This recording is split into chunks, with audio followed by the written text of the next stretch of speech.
இறைவனத்தை என்னோட சேர்ந்து அத்துணை பேரும் சொல்லலாம். வக்ரதுண்ட மகாகாய சூரியகோடி சமப்பிரபக அவிக்னம் குருமே தேவ சர்வகாரியேஷு சர்வதா.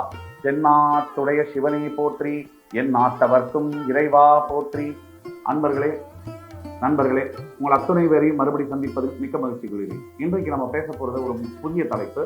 இன்றைக்கு எந்த நட்சத்திரத்தில் பிறந்தால் என்னுடைய மகனுடைய நட்சத்திரம், அதாவது எந்த நட்சத்திரத்தில் எனக்கு ஒரு மகன் பிறந்தால் எனக்கு ஏதாவது ஆபத்து இருக்குமா அப்படின்னா, இதை தயவு செய்து நெகட்டிவ் டாபிக்காக கமெண்ட்ஸ்ல பார்த்து போட வேண்டிய அவசியமே இல்லை. அதாவது எல்லா இடத்துலையும் வாழ்க்கையில கூட நல்லதும் கெட்டது இன்னும் துன்பம் இருக்கும். அதனால நட்சத்திரங்கள்ல கூட சில சமயங்கள்ல பொதுவாக சில நட்சத்திரங்கள் தந்தையாருக்கு ஆபத்து தரக்கூடிய நட்சத்திரங்களா இருக்கலாம். எல்லா சந்தர்ப்ப சூழ்நிலையிலும் அல்ல. நாம பேசக்கூடியது ஒரு அனுமானமாக தான். அதாவது ஜோதிட சாஸ்திரத்துல இருக்கக்கூடியதுல ப்ராபபிலிட்டி அதிகமாக இருக்கக்கூடியதை தான் பேசுறோம். இதனால இந்த நட்சத்திரத்துல பிறந்தாலே அவங்க அப்பாக்கெல்லாம் ஆபத்துன்றது கிடையாது. அந்த டிஸ்க்ளைமரா முன்னாடியே தெளிவுபடுத்திக்கிறேன். இப்போ ஒரு சிலருக்கு குழந்தை பிறப்பு, அதுல மகன் பிறக்கணும் அப்படின்னு பல பேருக்கு ஆசை. இந்த மகன் பிறப்பு அப்படிங்கிறது பண்ணி நாட்டுல பொண்ணுங்களே இல்லாம போயிடுச்சு. அது ஒரு விஷயம். ஆனா அந்த புள்ள பிறக்கும் போது எல்லாருக்கும் ஒரு தனியா என்னமோ ஒரு பெரிய கெத்தா ஃபீல் பண்றாங்க. அது ரொம்ப தவறான விஷயம். குழந்தையை பொறுத்த வரைக்கும் ஆண் பெண் ரெண்டுமே சமம் தான். அந்த வகையில ஆண் குழந்தையா இருந்தாலும் பெண் குழந்தையா இருந்தாலும் முதல்ல குழந்தை ஆரோக்கியமா பிறக்கணும், அது அறிவோட வளரணும், அது நல்ல ஒரு பண்போட ஒரு மனிதனா, நல்ல மனிதனா மற்றவர்களுக்கும் ஹெல்ப் பண்ணக்கூடிய அளவுல இருக்கணும். குணாதிசி இதுதான் ரொம்ப முக்கியம். அந்த பொண்ணு அழகா இருக்கா, பையன் அழகா இருக்கானுங்கிறதுலாம் செகண்டரி தான். ஒண்ணு. செகண்ட், இந்த பையன் பிறப்பு, இந்த மகன் பிறக்கிறதுனால சில நேரங்களில் 27 நட்சத்திரங்கள் அஸ்வினி முதல் ரேவதி நட்சத்திரம் வரை சில நட்சத்திரங்களில் பிறக்கக்கூடிய மகன்களால் சில சமயங்களில் தந்தையாருக்கு ஆபத்து வரக்கூடிய வாய்ப்பு இருக்கு. இது நெகட்டிவ் டாபிக்கா பார்க்க வேண்டாம். இது ஒரு அலர்ட், விழிப்புணர்வுக்கான வீடியோ மட்டுமே தான். ஆக இதை வச்சுக்கிட்டு எல்லாமே அப்ளிகபிள். இது நிறைய விஷயம் இருக்கு ஜாதகத்துல. அது எல்லா விஷயத்தையும் பார்த்துதான் உறுதிப்படுத்த முடியும். ஓரளவுக்கு பொதுவா இந்த நட்சத்திரங்கள் இருந்தால் தந்தையார்கள் தன்னுடைய ஜாதகத்தையோ மகனுடைய ஜாதகத்தையோ பரிசீலனை செய்து கொள்வது என்பது மிக மிக அவசியம். அதுல முதல் வரிசையில வரக்கூடிய நட்சத்திரம் என்பது நீங்க பாத்தீங்கன்னு சொன்னா மூல நட்சத்திரம். இந்த மூல நட்சத்திரம் என்பது நீங்க சரியா பாத்தீங்கன்னு சொன்னா ஒரு சூரியனுடைய நட்சத்திரத்திற்கு 8ஆம் இடத்திற்கு வரக்கூடிய நட்சத்திரங்கள். ரொம்ப கூர்மையான ஒரு உள்ளடக்கிய விஷயம். சூரியன் வரக்கூடிய நட்சத்திரங்கள்லாம் எது? நீங்க சூரியன் கிருத்திகை நட்சத்திரம், அதற்கு பிறகு உத்திர நட்சத்திரம், உத்திராட நட்சத்திரம். இந்த நட்சத்திரங்கள்ல இருந்து அஷ்டமஸ்தானத்தில் வரக்கூடிய நட்சத்திரங்கள், இந்த நட்சத்திரத்துக்கு 8ஆம் இடத்துக்கு வரக்கூடிய நட்சத்திரங்கள் எப்பவுமே சில சந்தர்ப்பங்கள்ல தந்தையாருக்கு நல்ல விதமான விஷயங்களை செய்வதில்லை. ஏன், இன்னும் ஒரு படி மேல போய் சில உத்திராட நட்சத்திரக்காரர்களுக்கு கூட பிறந்தாலும் கூட தந்தையாருக்கு சில ஆபத்துகள். மகர ராசியில் இருக்கக்கூடிய உத்திராட நட்சத்திரம், குறிப்பா தனுசு ராசியில் இருக்கக்கூடிய உத்திராட நட்சத்திரம் அல்ல, மகர ராசியில் இருக்கக்கூடிய உத்திராட நட்சத்திரம் 2ஆம் பாதம் மற்றும் 4ஆம் பாதத்தில் பிறக்கும் பொழுது தந்தையாருக்கு சில ஆபத்துகள் வரக்கூடிய வாய்ப்புகள் அதிகமாக இருக்கு. என்ன மாதிரியான ஆபத்து வரலாம்? இந்த மாதிரி நட்சத்திரங்களை பிறந்தா உடனே தந்தையார் அழிஞ்சே போயிடுவாரு, ஆளே இருக்க மாட்டாரு அப்படின்னு சொல்றது ஒரு மூடத்தனம். எந்த நட்சத்திரமும் நல்ல நட்சத்திரம் தான், எந்த ராசியும் நல்ல ராசி தான். ஆனா சில சமய சந்தர்ப்பங்களில் ஜோதிடத்தில் இருக்கக்கூடிய சூட்சமங்களில் சில விஷயங்கள் நடைபெறுகிறது. இப்போ பொதுவா மூல நட்சத்திரத்துல ஒருத்தர் பிறகுறாருன்னு சொன்னா அது உத்தர நட்சத்திரத்துல ஒரு 8 நட்சத்திரம் தாண்டி வரும். இந்த மூல நட்சத்திரம் கேதுவுடைய நட்சத்திரம். இந்த கேதுவுக்கும் சூரியனுக்கும் ஆகவே ஆகாது. சூரியனும் கேதுவும் ஒரு ஜாதகத்தில் சேரும் பொழுது 100க்கு 95% அவங்களுக்கு தோல் சம்பந்தப்பட்ட வியாதிகள் வரும். Skin related disorder, skin problem, rash, skin allergy, ஏன் ஸ்கின் சம்பந்தப்பட்ட சோரியாசிஸ் போன்ற வியாதிகள் வரக்கூடிய வாய்ப்புகள் அதிகம் உண்டு. சூரியன் கேது எங்க இணையறாங்களோ அந்த ஜாதகக்காரருக்கு, அது ராசியில இணைஞ்சாலும் சரி, நவாம்சத்துல இணைஞ்சாலும் சரி. ஆக இந்த மாதிரி நிலைமையில மூல நட்சத்திரத்துல பிறக்கக்கூடியவர்களுக்கு தந்தையார் ஒண்ணு பிரிந்து இருக்கக்கூடிய நிலைமை ஏற்படலாம். சிங்கிள் பேரண்ட் அப்ரிங்கிங் அப்படின்னு சொல்லக்கூடிய தந்தையாருக்கும் தாயாருக்கும் ஒரு கருத்து வேறுபாடுல பிரிவு அப்படிங்கிற மாதிரியான அமைப்புகள் ஏற்படலாம். இல்ல மகன் ஒரு ஹாஸ்டல்ல படிக்கக்கூடிய சூழ்நிலைகள் ஏற்படலாம்.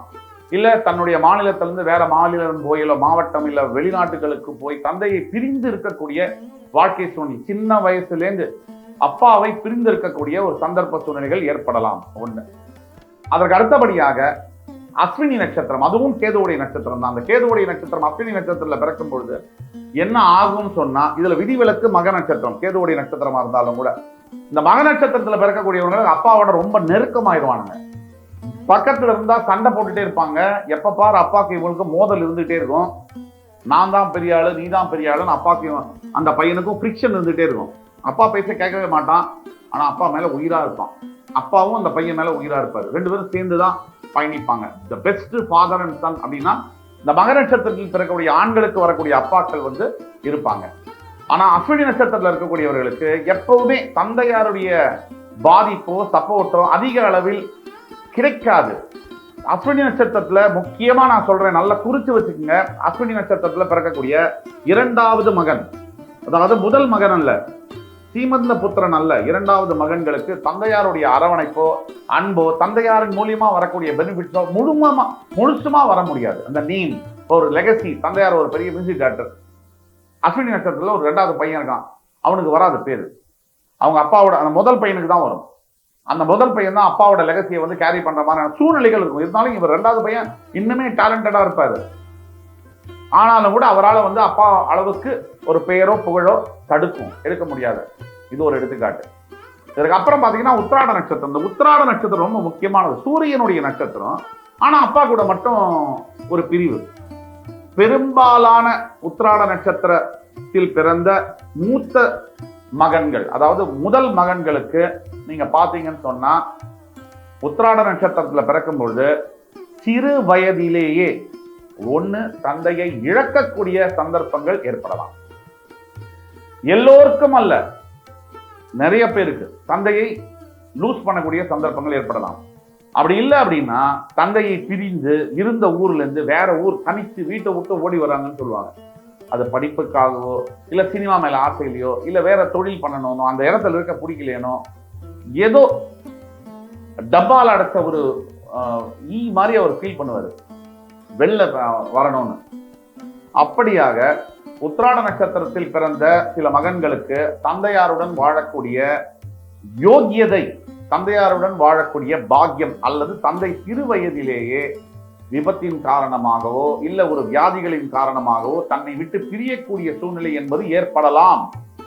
ஆக இது ரொம்ப ரொம்ப முக்கியமானது. இந்த மூலம் அஸ்வினி உத்திராடம் நட்சத்திரத்தில் மகன்கள் பிறக்கும் பொழுது தந்தையார் தன்னோட ஜாதகத்தையும் எடுத்துட்டு மகனோட ஜாதகத்தையும் எடுத்துட்டு நல்ல ஒரு அஸ்ட்ராலஜரை, உங்களுக்கு அது மாதிரி சந்தேகம் இருக்குன்னா எங்களை கூட நீங்க வாட்ஸ்அப்ல தொடர்பு கொண்டு ஆன்லைன் பேமெண்ட் பண்ணி அப்பாயின்மெண்ட் ஆன்லைன்ல தான் நாங்க பார்ப்போம், ஆன்லைன்ல அப்பாயின்மெண்ட் வாங்கி பார்க்கலாம். ஆனா இதுல ரொம்ப முக்கியமான ஒரு விஷயம் என்னன்னா, சில மேஜர் டிசாஸ்டர், மேஜர் ஒரு டிராஜடி இல்ல ஒரு மேஜர் ஒரு தப்பான விஷயம் நடக்க போகுதுன்னா அதை ஜோதிடத்துல கணித்து துல்லியமாக தடுக்க முடியும். அந்த அடிப்படையில் நீங்கள் இந்த வீடியோவை பார்த்து கொண்டு இருக்கீங்க அப்படின்னா உங்களுக்கு தெரிந்தவர்கள் யாராவது கூட இந்த மாதிரி இருக்காங்கன்னா சில விஷயங்களை நம்ம விதிய ஜோதிடத்தால வெல்ல முடியும். விதியை மதியால் வெல்வது என்பது ஜோதிஷம், தன்னைத்தான் அறியும் கல்வி. நம்மளை பத்தி நம்ம படிக்கிறது தான் ஜோதிடம். அது மூலியமா நம்ம விதியை ஜெயிக்க முடியும். தவறான பேரை கல்யாணம் பண்றது, தவறான விஷயங்கள் நடக்க போகுது, அதை தடுக்க முடியும். அதனால தயவு செய்து நீங்கள் உங்களுக்கு தெரிந்தவர்கள் இருந்தால் கூட நீங்க அவர்கள்ட்ட சொல்லி ஒரு அஸ்ட்ராலஜரை கான்டாக்ட் பண்ண சொல்லுங்க. அஸ்ட்ராலஜரை கான்டாக்ட் பண்றதுக்கு முன்னாடி முதல்ல அவர் நல்ல ஜோதிடரா, நல்ல அனுபவம் மிக்கவரா, அவர் எந்த அளவுக்கு அவருக்கு பெயரெல்லாம் இருக்குங்கிறத பார்த்து தெரிஞ்சுட்டு நீங்க போறதுங்கிறது அட்வைசபிள். ஒண்ணு. செகண்ட், இது ஒரு முக்கியமான விஷயம், இந்த மாதிரி நட்சத்திரம் அதாவது அஸ்வினி மூலம் உத்திராடத்துல பிறந்தாலே தந்தைக்கு ஆபத்துன்னு கிடையாது.